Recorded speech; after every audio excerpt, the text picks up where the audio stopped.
ની દિવ્ય ઔષધિનું નામ છે દારૂડી. આ વનસ્પતિને હિન્દીમાં સત્યાનાશી અને સિયાલકોટા, સંસ્કૃતમાં એને સ્વર્ણક્ષીરી અને કટુપર્ણી તરીકે ઓળખવામાં આવે છે. આ વનસ્પતિનું લેટિન નામ છે આજીમોન મેક્સિકામાં.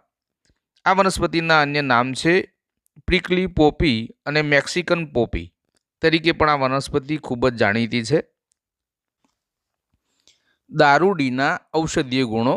દારૂડી સ્વાદે કડવી, રેચક, શીતવીર્ય, ભેદક, કફપિત્તનાશક, તાવ, પથરી, દાહ એટલે કે બળતરા, કોઢ, રક્તવિકાર અને ત્વચા રોગો માટે ઉપયોગી છે.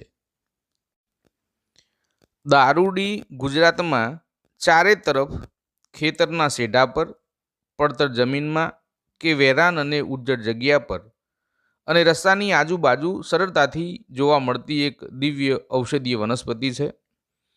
દારૂડી સામાન્ય રીતે 150 સેન્ટીમીટર ઊંચાઈ ધરાવતો અને તેના બધા જ અંગો પર કોટા ધરાવતો છોડ છે.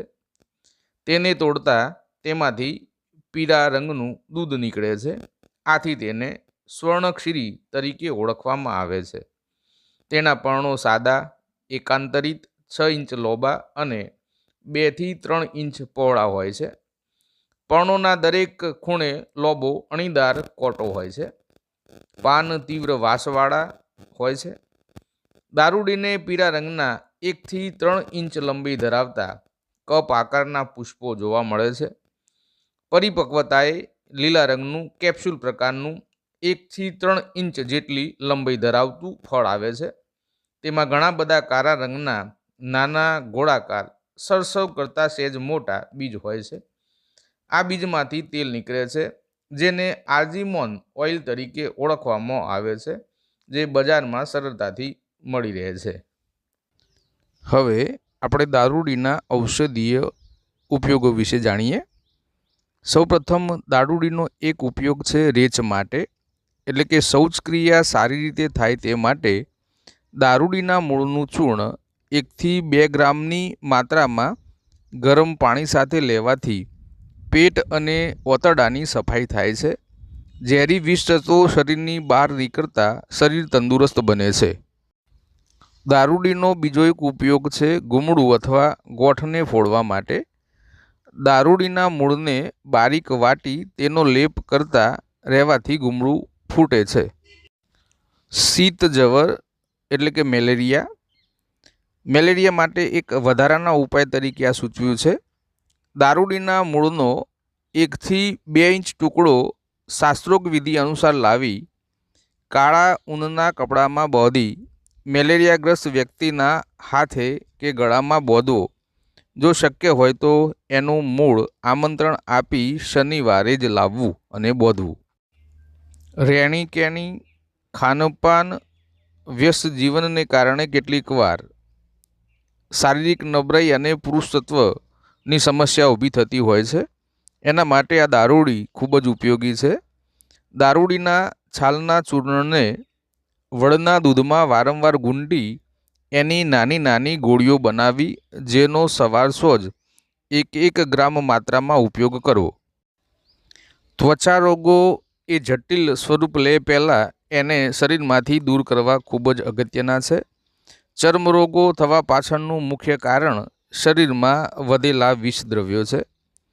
આ માટે દારૂડી એ એન્ટીબેક્ટેરિયલ ગુણ તેમજ એન્ટી ઇન્ફ્લામેટરી એટલે કે સોજો ઉતારવાનો ગુણ આ દારૂડીનો છે, જેના કારણે તે ત્વચા રોગો અને સોજા ઉપર તેનો ખૂબ જ સારો એવો પ્રભાવ છે. આ માટે દારૂડીના મૂળ અને તેના પર્ણનો કલ્ક એટલે કે લુગદી બનાવી સરસવનું તેલ હોય, તલનું હોય કે નારિયેળનું તેલ હોય, તેમાં આ કલ્ક ઉમેરી 10 થી 15 મિનિટ ધીમા તાપે એને ઉકાળી તેલ સિદ્ધ કરવું. આ તેલનો હળવા હાથે ઈજાગ્રસ્ત ભાગ ઉપર એની માલિશ કરવી. જોઈન્ટ પેન હોય કે કમરનું દર્દ હોય, દુખતા કોઈપણ ભાગ ઉપર આ તેલની માલિશ કરવાથી એનો સોજો ઉતરે છે અને દુખાવામાં રાહત રહે છે.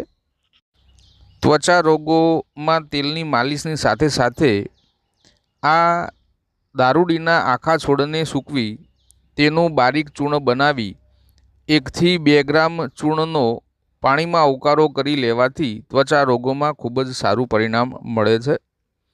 દારૂડીના પર્ણોના 20 મિલી રસને 50 મિલી પાણીમાં નાખી દિવસમાં 2 વાર ઉપયોગ કરવાથી ડાયાબિટીસ, પેશાબ સંબંધિત સમસ્યાઓ, ખોસી, શ્વાસ રોગો, કફ વગેરે સમસ્યાઓમાં આ ઉકાળો એટલે કે કવાત ખૂબ જ ફાયદાકારક માલુમ પડ્યો છે.